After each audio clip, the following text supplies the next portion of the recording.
Today's lesson on life is getting the most out of high school. Today we're talking about high school. Many students say high school is boring. It's a bunch of drama. Some people believe that you do all the great stuff in high school. That's the end of it. And some people can't wait to get out of high school to do the great things. But I believe that it's a matter of perception. I think it's how you see it and actually what you do. And so today I have some great people here with me. They're going to talk about their firsthand experiences and give you some resources of how you can move forward for parents and for youth so that you can make the most out of high school. I'm going to introduce my guests. But before I do that, I want them to introduce themselves by name and also their school affiliation. And so I'm going to stop here and ask us to give a round of applause for my special guest. So if you will state your name and also what school you're affiliated with, and then we're going to go into our questions. Hello, my name is Ellis Cofield III, but people call me Trey, and I attend Pauley Camp Community College. I'm so happy to have you here. Okay. I'm Shakira Cotton. I go to Lakeland High School, and I'm a junior. Oh. And my name is Travis Parker. I am the Upward Bound Director at Pauley Camp Community College on the Franklin campus. And I'm so happy to have all of them here. And I call you Ellis, but I'll call you Trey today. And Shakira and Mr. Parker, I'm going to start with you, Shakira. I want you to tell me, as you think ahead, like what are your goals and your dreams for the things that you want to do? And then we'll move backwards. Okay, my realistic goals are to be a forensic scientist. Wonderful. And go to VCU to accomplish that dream. Okay, forensic scientist. You go, girl. Okay, all right. And what about you? I would like to, realistically, I would like to finish up my bachelor's in either education or psychology and then acquire my master's in counseling and become a middle school guidance counselor. I think that's wonderful. I'm not biased at all.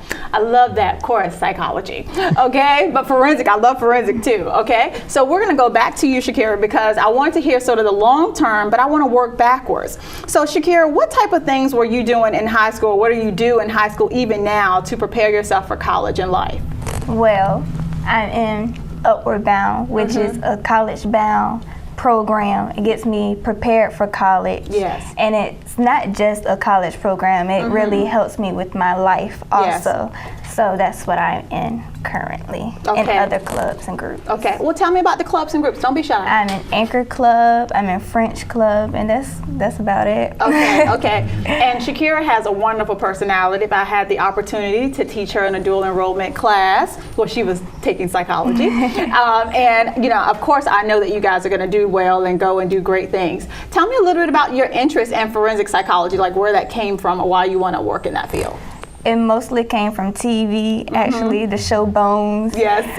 I really like that field, finding criminals and stuff like that, putting away bad people. Okay, I love that. And you are such a people person as well, so I want to make sure you add that in there. So when you go off to VCU, that's Virginia Commonwealth University, to study forensic, you know, you can study forensic science or either forensic psychology. I just want you to know, okay? Because if you also watch Criminal Minds, there's a guy out there who has studied the behavioral sciences, which is, you know, still psychology. So, because a lot of people get into forensic psychology, forensic science because they want to dig up bones, but I don't want to dig up bones, okay? I don't mind, you know, talking to people while they're alive. Okay? But once you pass over, you know, I don't want anything to do with you. But to each his own. And so I want to encourage you that there are a couple of ways that you can go in that field. You know, you can study people, the living ones, and you can also study people, the ones who passed on.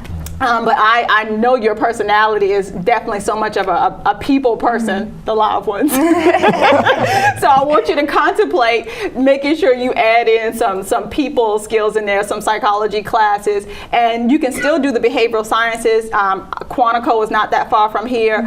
You'll hear that on like NCIS, and you'll hear it on, what's the other one?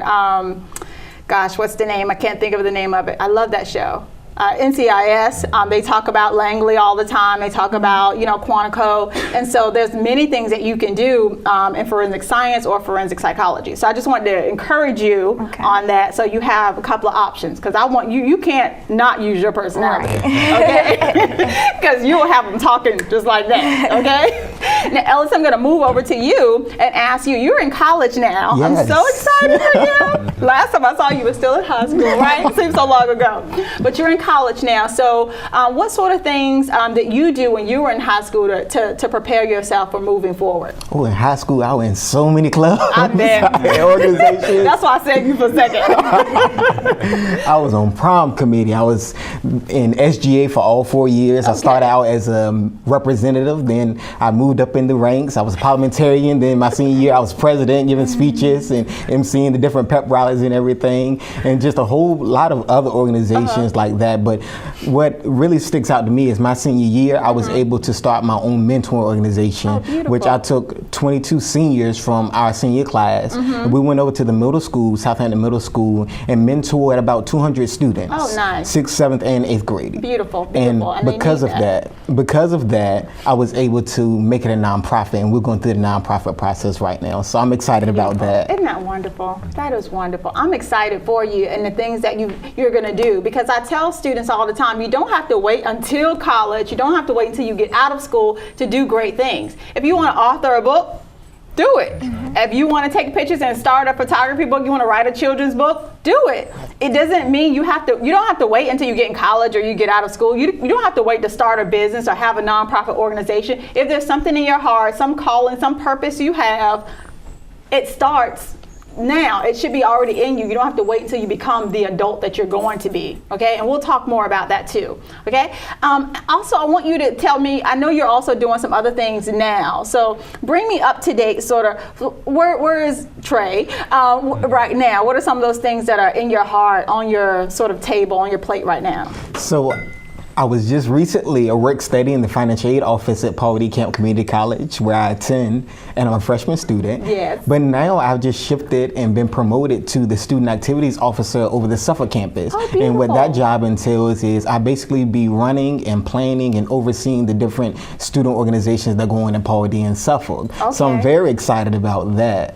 You see how your life can take you to different opportunities, your life doing the things. You already have a resume in high school. Some students, their resume is a lot of white space, okay? It doesn't have to be that way. It doesn't have to be that way. And I know a lot of parents don't believe in their children working. My mother never believed in that.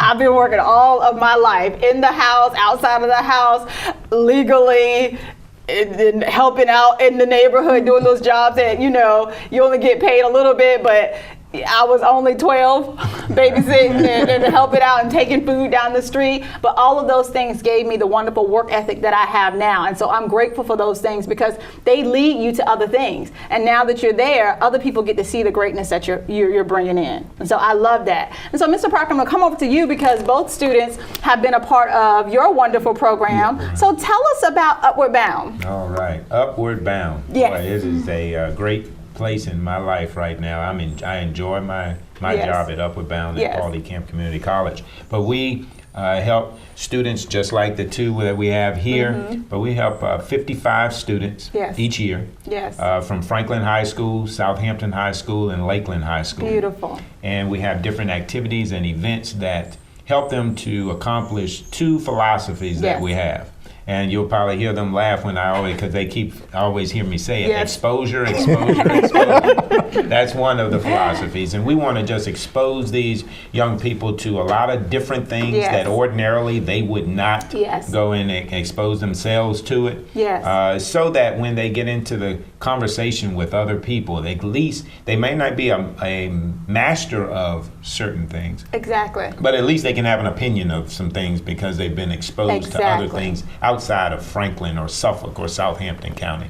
But also we academically we take them to college tours and different things of that, so that they can be exposed to the different colleges. So when it comes time to choose a college, they kind of know which environment they want to be in. Exactly. And the second philosophy is graduate, enroll, graduate.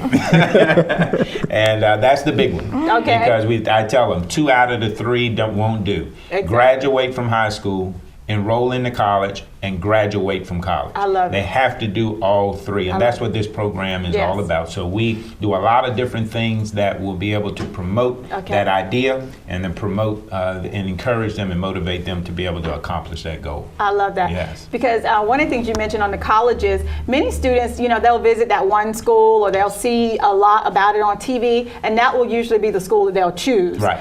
Because of the exposure piece. And I love you don't have an option but to graduate from high school, to enroll, and then to graduate from college. I love that is not an option. And look at these students, because of the goals that have been set by their parents, by their community, and by their mentors.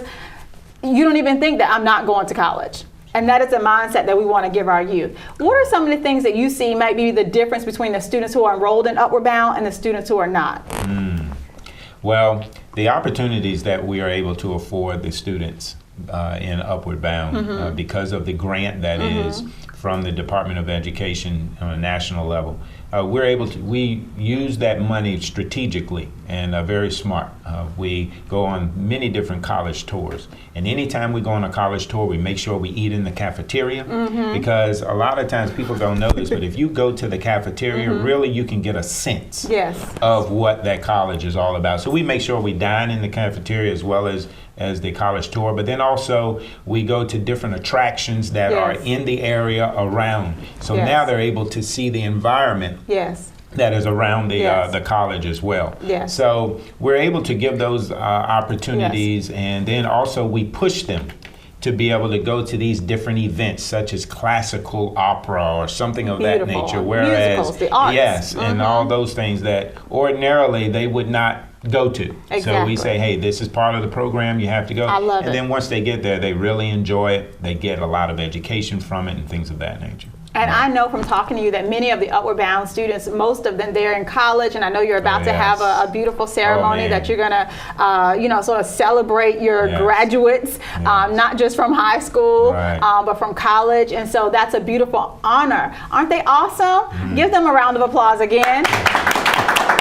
I thank each and every one of you for being on the show. I wish you well. Young people, and of course, Mr. Parker, please continue doing what you're doing. I have no doubt that you won't continue doing that, but I'm wishing you well in forensics. I'm wishing you well in your ministry as well as in your career options. Keep following your dreams, and you are Upward Bound. Upward Bound. Thank you so much for watching. It's Life Changing. We'll be right back.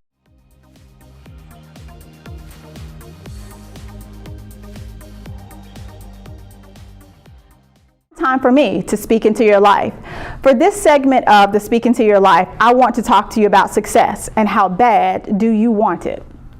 What is success to you? I really want you to think about that for a second. Whether you're young, whether you're a parent, whether you're in college, or whether you're going into the workforce, what does success mean to you? What will it look like when you get there? Many people want to be successful. Many people want to be financially secure, but they don't know what that looks like because they don't think about the end goal. I want to talk to you today about a few things. I want to ask you the question, how bad do you want it? Are you willing to do the work to get there? Many people say they want the success. They want to be financially secure. Many people want to fulfill their dreams, but they're not willing to put in the work. I don't know about you, but I had to work hard for everything that I have, and I'm still working hard. How bad do you want it? I have a few degrees, as many of you know, that I have an associate's degree. I started out in pre-law, and I wanted to work harder in that, and I got an associate's degree as a paralegal, worked 7 years while I was in school, getting my bachelor's degree in psychology with a dual major in education, and then getting my also master's degree in psychology along with then my PhD or my PsyD in clinical psychology. Most of you know that I have 2 specialties, marriage and family, and program development and consultation. When I go out to to talk to a number of students, I asked them, what does an AAS stand for? What does a BA stand for, or BS? What does an MA stand for? What does PhD or PsyD or DD or MD stand for? And some students are unable to tell me. And so I ask you out there the same question. Do you know what those things stand for? It's important not only that you understand the acronyms, but that you understand the work that goes into it. I had a student a few years ago tell me that she was going to get two PhDs and an MD.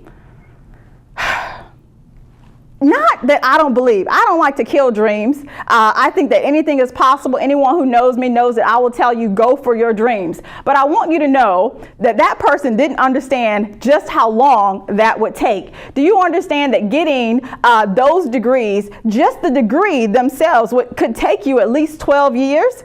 12 years. And I asked that young lady how old was she and how old she would be when she finished those degrees. Now, that's not a bad thing. I'm still young. I was in school for about 12 years post high school. However, what she didn't understand is that you have to get accepted into your bachelor's program, accepted into a master's program, accepted into then a PhD program, and then you also have to do a residency that comes along with medical degrees, and also postdoctoral work that goes along with PhDs. So it says about 4 years for each one, but it's really an extra 2 that goes on along with those things. And so by the time she would graduate, she'd probably be in close to her 50s. And so that's not the life that she probably wanted to live. And so helping her to have realistic dreams, I was helping her to move forward with her work and moving forward past college. Today, I want you to get focused on the right stuff. I want to ask you what's really important to you to be great.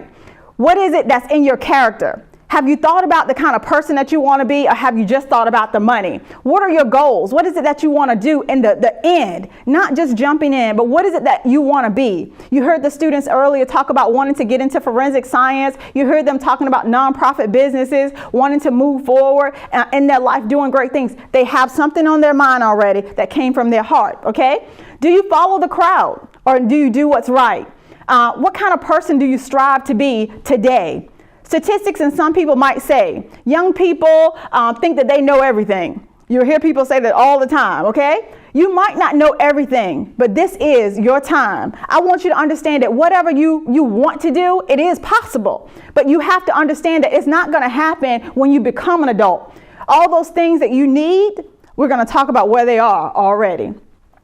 Responsibility. I believe that I have a responsibility to mentor, to teach, to counsel. Okay, that's my responsibility as an adult to you. Nothing more, nothing less. In fact, I believe every elder, that means any person older than you and any person of authority, because some young people have forgotten about that, how to respect that authority and how to respect those elders. They have an obligation also to counsel you, to help you. And so when people are trying to tell you something, they're not telling you what to do. They're trying to help you not make the mistakes that they made in the past. And so you need to learn how to listen, okay? Respect for your authority, respect for your elders. You have a responsibility to listen and respect your elders. Learn from anyone and everything, okay? Anyone, everything, every class, every teacher. I want to talk to you real quick about perception versus reality, something that I talk to my students about. Some students say their perception is, I don't know my career yet, but I have time. The reality is, I need you to figure it out as soon as possible. Some people will say, well, you don't have to choose a major. You don't have to know what it is. Yes, you do. Yes, you do. You need to know what it is that you're on the track to do, because if you don't, you'll get sidetracked. People are telling you to do this, take this class, do this. Next thing you know, you're over here doing what somebody else is supposed to be doing. You're following somebody else's dream. You're on somebody else's path instead of working off of your own path, doing what it is that you've been called to do. I know what I want to do when I finish school. Great. Okay. So do you know anything about it? Students will tell me no. Okay. Have you done any research? No research. Nothing. Okay. Do the research. The research is just like y'all be on Google, just like you be on Facebook, just like you be online looking at everything else. I want you to do the research on your field. Know what it is that you're supposed to be doing. How long will it take to get there? What kind of classes do I need to take? How much will it cost? What kind of job can I get? Do I have to move out of the area? Do I need to do an internship? What kind of person are they looking for? What kind of skills do I need to have? Do the research. So I don't go to class. I miss assignments. I don't mind getting a C. What? Okay, that tells me something about you, okay? That is not okay. It's not okay. Compete with yourself to be the best person that you can be. Lastly, I know I'm going to be somebody, but who are you now? Be the person you want to be starting now. Don't wait until you're older. Don't wait until you get out of college. If you want to be a good person, a great businesswoman or man, start being that way now. My choices. I want to tell you that every choice that you make, young people especially, affects your life. Your parents can tell you this. Older people can tell you this. Every choice that you make affects your life. You must play an active role in your life, okay? People say, how do I do that? I say, I'm glad you asked, okay? But you'll have to join me next week for part 2 of Success. How bad do you want it? I'll be right back.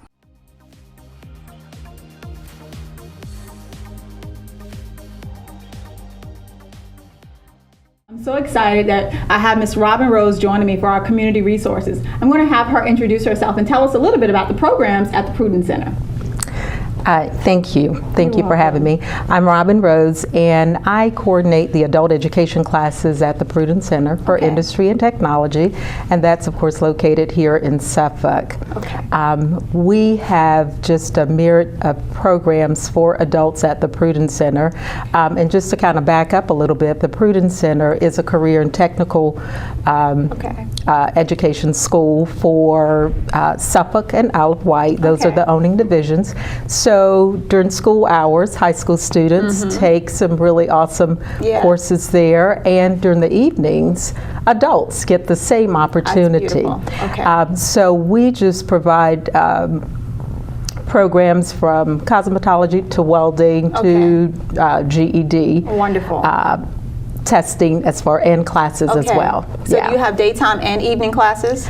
Well, for the adults, we have only evening classes at the Prudence Center, but for GED prep, we have just classes throughout the community because it's important to put those classes out there because oftentimes the people that we are trying to target, there are many barriers and challenges in their lives. So what we do, we offer classes at the Workforce Development Center in Suffolk, churches, actually Paul D. Camp in Smithfield. So that's the goal, is to make sure that classes are just throughout the communities. I think that's really good to know too, because I think that a lot of people think that the classes are so sort of spread out and they're not connected. So it's good to know, because people used to ask me, so is the Prudence Center, is it connected to the Norfolk Center? Because a lot of people will drive to take the test in Norfolk. So as far as the actual testing, I know they can take classes at a number of places like the Workforce Center, like Paul D. Camp. A number of churches do it, and of course I met a couple of the ladies at the Workforce Center, and I know they used to be in the middle school in Franklin as well. Did they move that? Oh, is that still there? Yeah, Franklin has a program, and it's the Franklin program, and I believe they are housed at Paul D. Camp in Franklin. But with the Prudence Center, sometimes I think we're just the best kept secret because of so many things that are happening there. One of the things I think that's a little known fact about the Prudence Center is that we are a testing center. So we have students often prepare.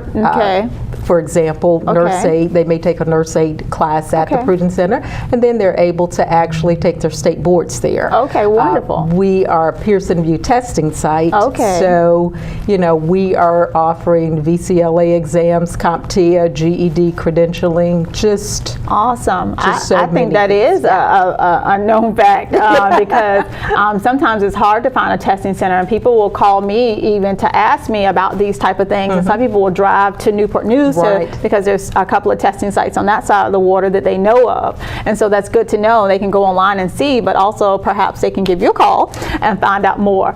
Is there any particular upcoming programs or things that you'd like to talk about as well? Well, what I think I'd really like to do is to just kind of highlight some of the classes that are really popular to make sure that people know what we do and that we're there. But for the career and tech programs, our welding program is very, very popular, and we fill that class, and have a waiting list always. And that's because, I think the students find out that we have partners with the Prudence Center, and so they can go to Northrop Grumman, and that certificate is recognized, and they're able to secure employment. Our nurse aid program, of course, healthcare professions is really big. Always is. Always will be probably. Yes. Our EMT program. That's up and coming, definitely. A lot of people are getting into EMT. Lots of people getting to EMT, and so there are just and those are just to name a few, really, of the classes and programs that are going on at the center. Beautiful. So how can people reach you at the Prudence Center? People can actually contact the Prudence Center, contact me personally by calling me at 757-925-5651, or they could go to our website, www.prudencecenter.net. Prudencecenter.net. Yes, and they can see what we have to offer. If they're interested, they can give me a call, or anyone there would be able to help them. Beautiful. Miss Robin Rose from the Prudence Center. Give her a hand. Thank you so much for that great information. And if you need to reach me for life, relationship, or career consultations, please feel free to contact me. God bless you, and thank you so much for joining us for another episode of It's Life Changing with me. God bless you.